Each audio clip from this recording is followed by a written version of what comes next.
our next talk up, talk number 3 of the morning, or at least morning for us, is from Kumar, who's talking about forged image detection using open source tools. This is, of course, a very important concept for looking for forged images and fakes and various things. This is much later in the day for Kumar than it is for us. So we are happy to have him here. And this is the beauty of the virtual event, that we can much more easily bring people from around the world and share their knowledge with that. So with that, I will again remind everyone to direct your questions to Kumar's Discord channel, and he will answer them after the talk. And with that, I hand over to you. Thanks. Thank you, Brian, and I'm grateful and to Basis Technology for giving me this opportunity to present my topic. So, good morning to one and all. I'm Kumarshankar. I am from India, and I have been associated with LNJN, National Institute of Criminology and Forensic Science, as you can see on my screen, and with the Ministry of Home Affairs, Government of India. And I have been working in the field of digital forensics and cybercrime investigation for the last 3 years. And we have been engaged in providing trainings to officers from law enforcement agencies, then intelligence defense agencies from forensic science laboratories all over India, and also to officers of judiciary and prosecution. So today I'll be talking on the topic detection and tracking of forged digital images from social media.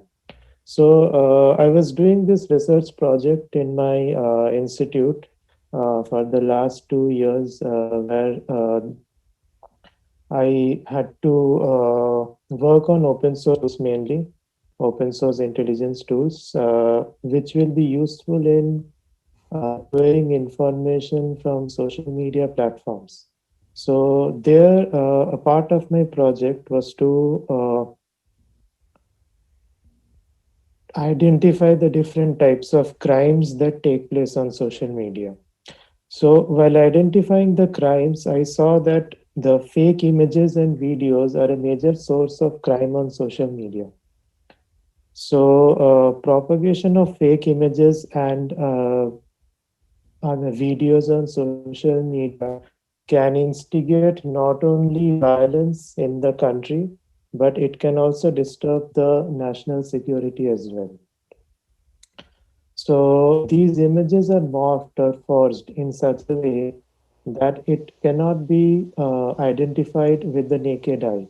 So we need some specialized tools, for example, digital forensic tools or image forensic tools, in order to identify whether an image has been forged or not.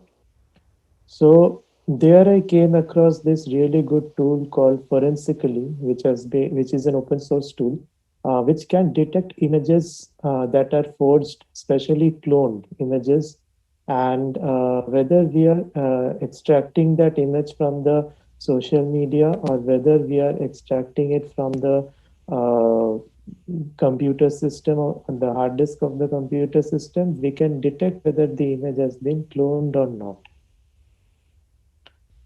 So therefore I decided that this particular topic is a very demanding topic nowadays, and I should try and share my knowledge, whatever little knowledge I have on this topic, regarding the detection and tracking of forged images. So why I am trying to mention the tracking of forged images, I'll share with you in a few minutes time. So I've been given around half an hour, I guess, to speak on this topic. So let us start with my presentation. So the roadmap or the contents of my PPT are briefly about the overview of digital image. So I'll be giving a very brief overview of digital image. Most of you are aware of what a digital image may be. Still, because I want to create a link between my content in my presentation, therefore I'll give a very brief overview. Then we'll discuss briefly about fake images in the social media. So how there are fake images circulating on social media and how it is actually difficult to track them.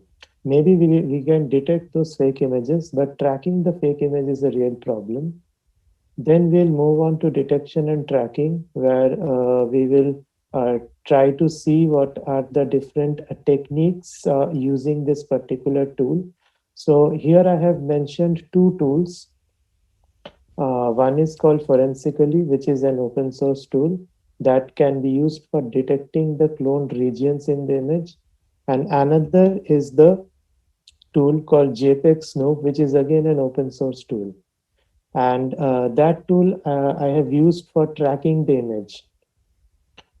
Then we have the different parameters in this tool called Forensically, which we can use for detecting the fake image.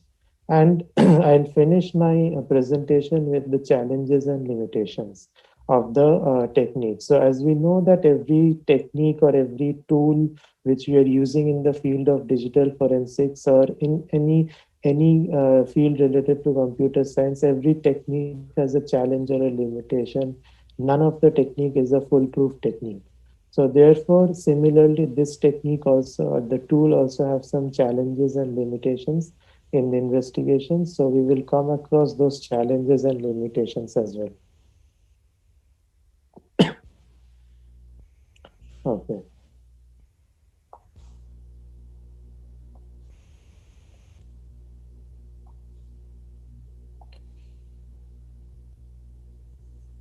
Yeah, so starting with the overview of digital image. Digital image is composed of picture elements known as pixels, each with a finite set of numeric representation that can be handled and stored by a digital computer. So the digital image consists of a fixed number of rows and columns of pixels. So as you can see, I have given an example of an image.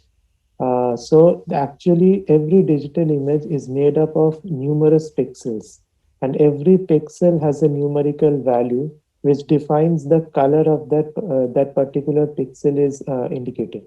So therefore, the value will indicate the color. So every color is a combination of RGB, that is red, green, and blue. So the image, as you can see, consists of numerous pixels.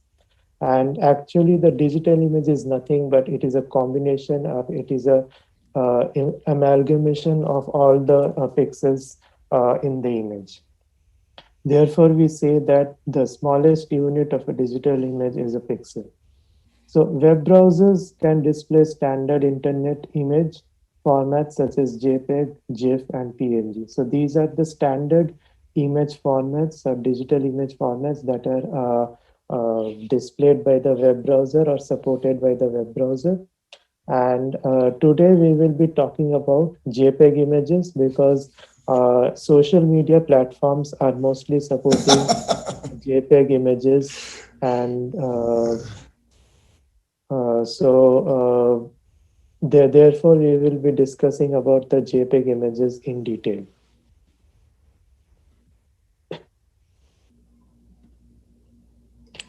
Okay, so fake images on social media. Images can be cloned or forged using image processing applications. Regions in the image can be manipulated by playing with colors or copying objects from other images. So not only the image can be forged using on the entire image need not be forged. We can also forge a part of the image, or I can say we can forge a region of the image, or we can clone a region of the image. So, and it will be done with such finesse that it cannot be detected with the naked eye. So I won't be able to detect that the image has been cloned just by seeing that image. Now, but by using tools, I will be able to detect the same. Right. So that is the reason that the need of the hour is to use some image forensic tools which can help us detect whether an image is cloned or forged. Why do we need to detect whether an image is cloned or forged? Because of the reason that nowadays fake images are getting circulated on social media. So these images are not only creating violence, but they also are a source of national violation of the national security. Terrorist groups and extremist groups, they are distributing fake images or circulating fake images on the social media. Even criminals or maybe I can say hackers, they are also involved in circulating fake images. And especially these fake images can get circulated now with the emergence of many such social media platforms and WhatsApp especially, which is to the reach of all the people. People may or may not be on Facebook, but people are definitely on WhatsApp. So the circulation has increased very rapidly. So if I am trying to circulate a fake image, maybe among 100 people, I can achieve that my goal within say half an hour or 1 hour maybe, because it is that fast to circulate an image. I can send to 10 of my contacts. Those 10 contacts can forward the image to 10 each more. So it will keep on increasing exponentially. People don't verify that the image is a fake image. They just keep on circulating unless they are told or unless they're informed or made aware that the image is a forged image. And people tend to believe it. So by the time we are detecting that it is a fake image, the harm or the I can say the disruption is already there. That whatever was the objective of the criminal, he has achieved almost major part of his objectives. So that is an issue with the fake images nowadays. I've also heard about, even I've seen about new emerging fake videos, which are called deep fakes. So even they are fine tuned in such a way that it becomes difficult for them to, for us to detect that whether it is a fake video. Uh, mm, Okay, my slides are not advancing in the screen share. Is it still the case now? Are my slides not visible properly?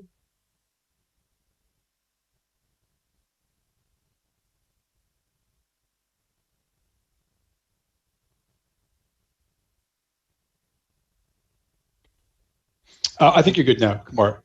I think it was just Okay, before that okay, they were delayed okay. before people thought you Thank you. were advancing. So you're Okay, set. thank you. Yeah. So, another problem or another limitation with social media is that because of the privacy of users who put pictures on social media, it strips off the metadata from the uploaded image. So, metadata, or I can say EXIF metadata, is an important part of the image, which helps us to track the image. That is, which camera has been used to take that image, on which date and timestamp it has been taken. Sometimes, if the image is captured using a smartphone and the GPS of the smartphone is enabled, I can even get the location coordinates from the image. So I can identify from which location that image has been taken. So all these things are present in the metadata, or I can say EXIF metadata of the image. But due to the privacy of the users, the social media is stripping off this EXIF metadata. So yeah, earlier the social media platforms, they didn't strip off this EXIF metadata, but then they saw that adversaries or maybe criminals or some kind of fake accounts or anonymous people, they take the metadata, take personal data of the user, and then they can do some kind of crime with that particular data. So therefore, from that moment, I think it has been more than say few years, I guess, that social media, especially Facebook, Snapchat, Instagram, Twitter, WhatsApp, any social media you name, they are stripping off the EXIF metadata. So if I download an image from the social media, I will not be able to view the metadata of the image, that is where it has been taken or which camera it has been used to take, whether it has been taken from a smartphone or not.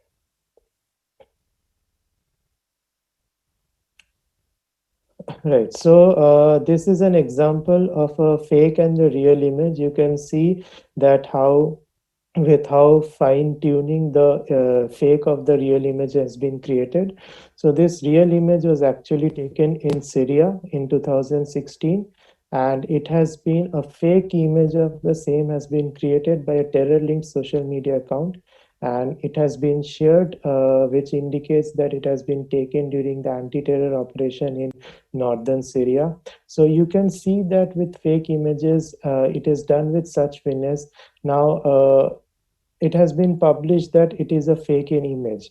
Just by looking with the naked eye, I won't be able to differentiate whether it is a fake or a real. So now this image can cause much violence.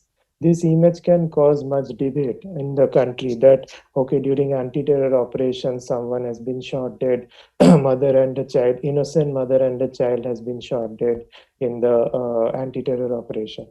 So it is not the case. The actual image has been taken in Syria in 2016, and the fake of the same has been created and it has been put on the social media.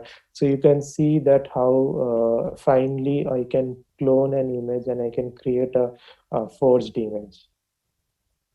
The real difficulty in investigation is to detect the cloned regions and track the source of the image. Tracking the image source is a challenge in the absence of EXIF metadata. Open source tools like Forensically and JPEG Snoop prove to be useful to a great extent. So these two are the tools that anyone can use because they're open source and they're available on the internet as well. Forensically is an online tool. It is not an offline tool. You don't need to download it. You can use it directly on the internet.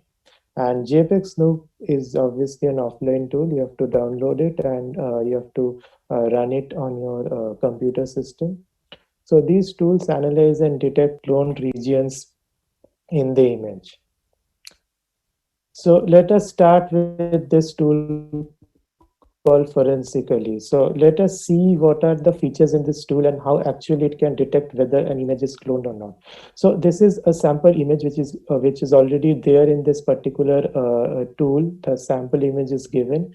So I'll show you how we can identify what are the different artifacts in this image that are actually cloned.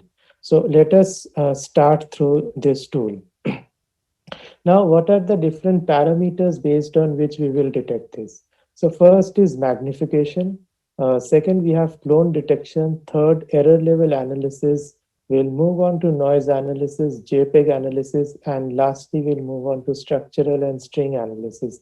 So all these are the different parameters of the tool, or I can say different components of this tool, which helps us to detect the image is a cloned one and how the image has been cloned, or I can also try and detect some of the information regarding the image, especially in the absence of the metadata. In case of social images from the social media, I will not be able to find any metadata in it.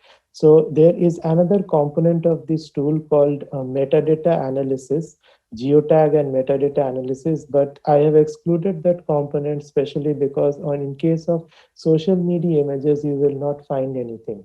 Since my talk was on, I focused on social media images especially, therefore I have excluded that component. Now, if you analyze an image which you have taken using a camera, upload it on the social media, you can obviously do the metadata analysis as well. It will give you the entire metadata of that image.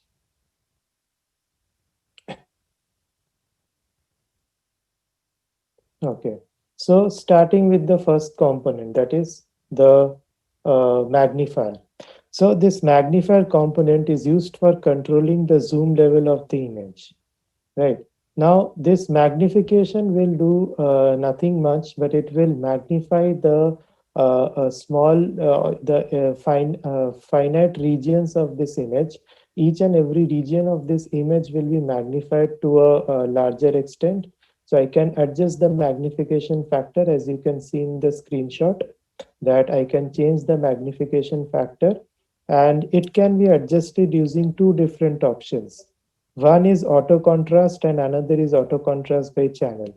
So basically auto contrast is used to magnify the region of that image without disturbing much about the colors of the image. So it will not disturb the colors much. But auto contrast by channel, it will spread it. It might actually blur the colors. So I can observe some finer particles. I can observe some finer colors in this particular magnified image. But when we zoom into the image, we can see the finer details, such as some dust specks with the auto contrast by channel option. So this option will change the contrast of individual channels in the image. So it will let the user view the minute particles of the image that is not visible to the naked eye. But the limitation in this particular parameter is that it will it will spread the colors. So we will not be able to actually identify much whether there is any cloning or forging done with this image. So we'll move on to the next parameter, that is known as the clone detection. Now this is one of the most important parameter which will tell us whether the image is cloned or not, and it will give us some of the regions of the image that are cloned. So this particular component, clone detection, it will again contain there are 5 different parameters, and we need to adjust these 5 parameters accordingly so that I can get the maximum and efficient result. So what are these 5 parameters? Minimal similarity. So minimal similarity will define the similarity between any two regions in the image so that they can consider to be cloned. So so it will compare two regions. It will compare a pair of regions in the image, and it will see which have the minimal similarity, and how regions are similar, and based on it, it will detect whether the regions are cloned or not. The next we have is minimal detail. So the value of minimal similarity, you should normally keep it at 0.5, and its value ranges from 0 to 1. So as we decrease the value, increase the value, the lesser number of regions in the image are highlighted. So you can see some pink regions in the image.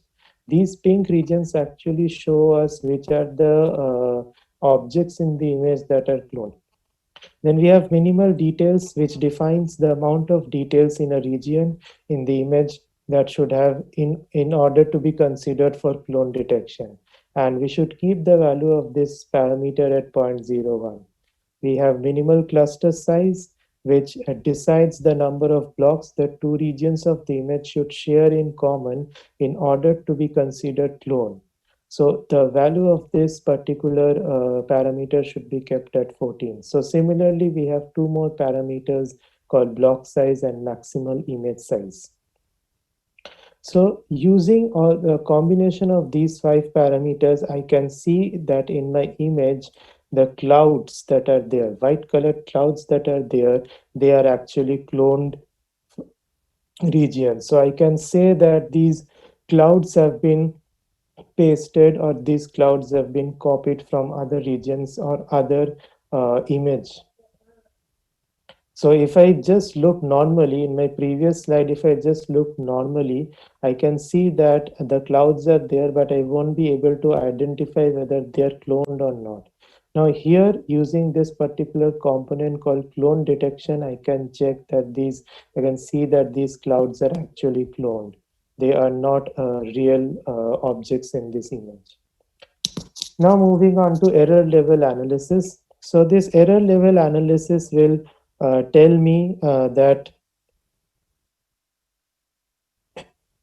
yeah, so error level analysis will tell me the artifacts that have been created or implanted on the JPEG image by compressing it multiple times. So we know that we are able to compress a JPEG image multiple times. So this parameter will tell me which are those regions that have been or artifacts that have been created by compressing the image. Now this component also has three parameters. One is JPEG quality, one is opacity and error scale. So these three parameters of the help us to detect that which regions are cloned. So I can see that the spaceship that is there in this image that appears to have a white shadow on the right hand side. If you look at the image on the right hand side, you can see a white colored shadow under the spaceship when we have done the error level analysis. So that it and also the paratrooper in this image, it is also producing some white colored effect as well. So it means that these particular objects in the image, they have lot of noise in the image. So these two regions in the image, that is not, they are not normally visible to the naked eye.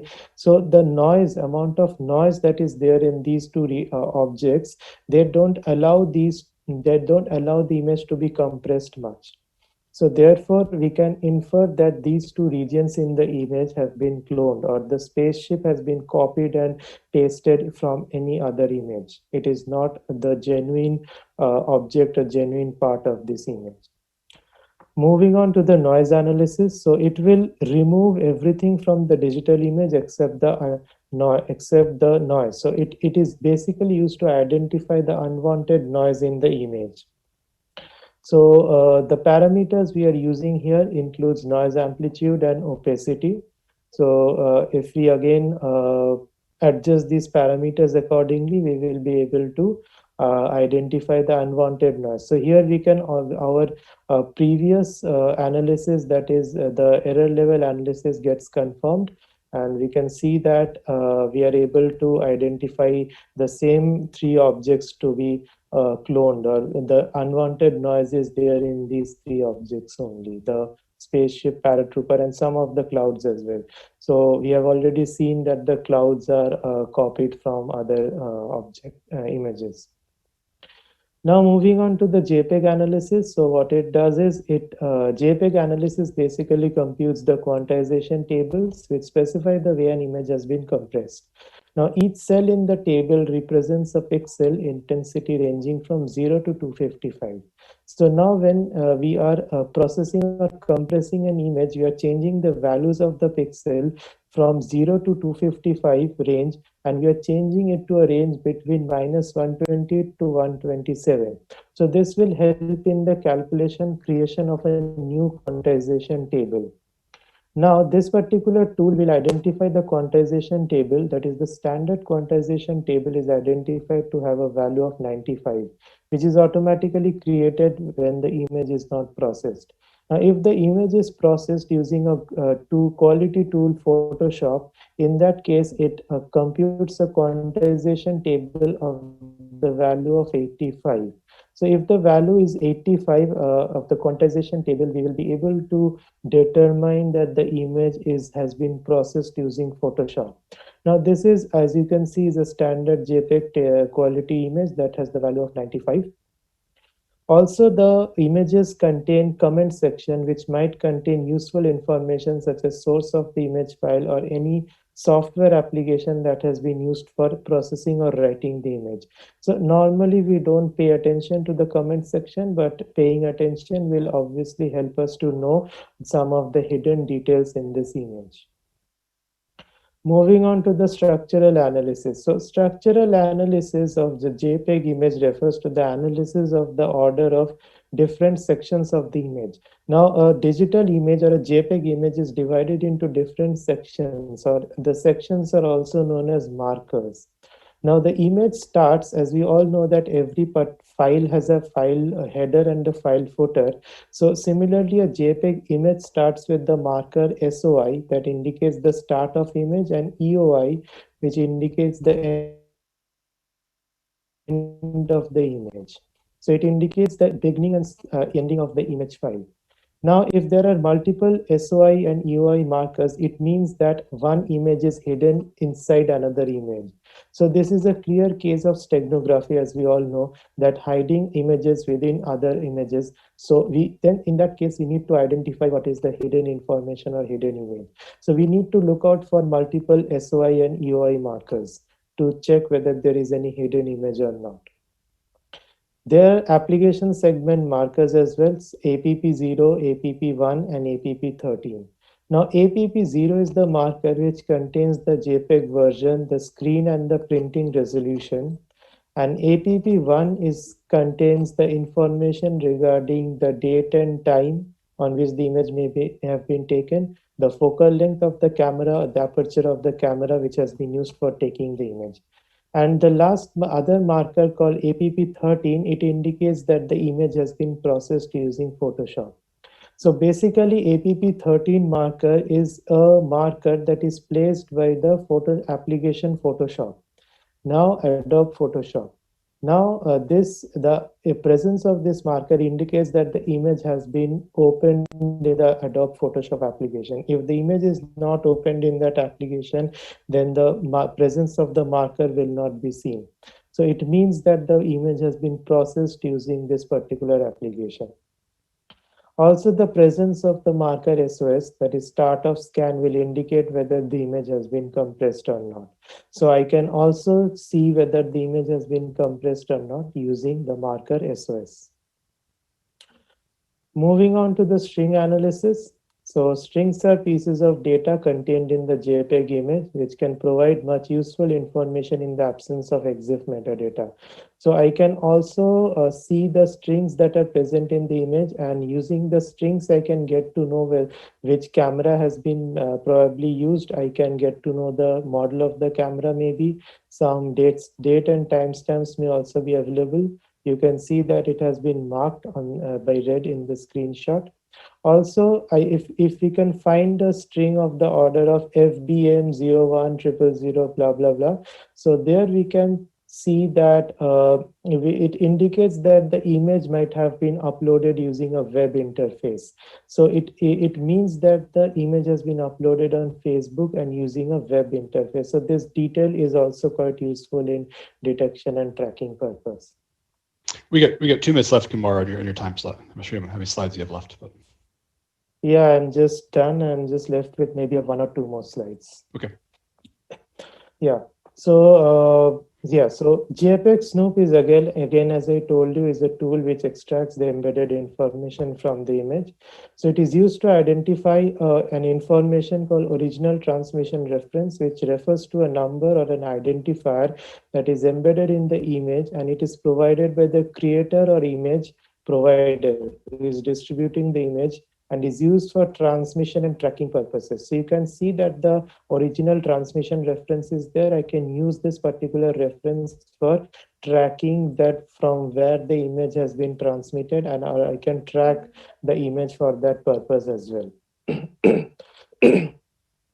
Now, based on the compression signature of the cloned image, it generates a list of softwares or devices that might have been used to click the image. So it will give us some EXIF models, make and software, probably which camera might have been used or which software might have been used for processing the image. So it basically performs an analysis of the signature of the image or compression signature of the image. And this information can be useful, especially in the absence of the EXIF metadata. So moving on to the last slide of my presentation, that is challenges and limitations. We can see that using this technique of auto contrasting by channel, it will splatter the colors of the image, which makes detection a difficulty. GPS data might not be available if the image is clicked using smartphone with GPS disabled. In that case, we will not get any data. Social media platform strips off the metadata, as I told you, which makes tracking difficult. So structural JPEG and string analysis may be done in that case in the absence of EXIF analysis. JPEG analysis can identify quantization tables only if the image is processed using Adobe Photoshop. So as of now, they have not incorporated the maybe the signature of any other tool, or maybe the the process for identifying any other tool. For now, it can identify only if the image has been processed using Adobe Photoshop. So I finish my presentation here, and I can take the questions if there are any.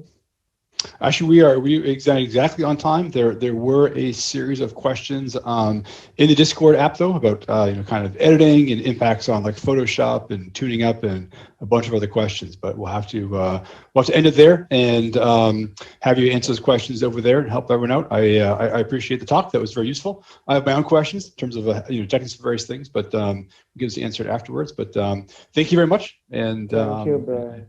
Thanks.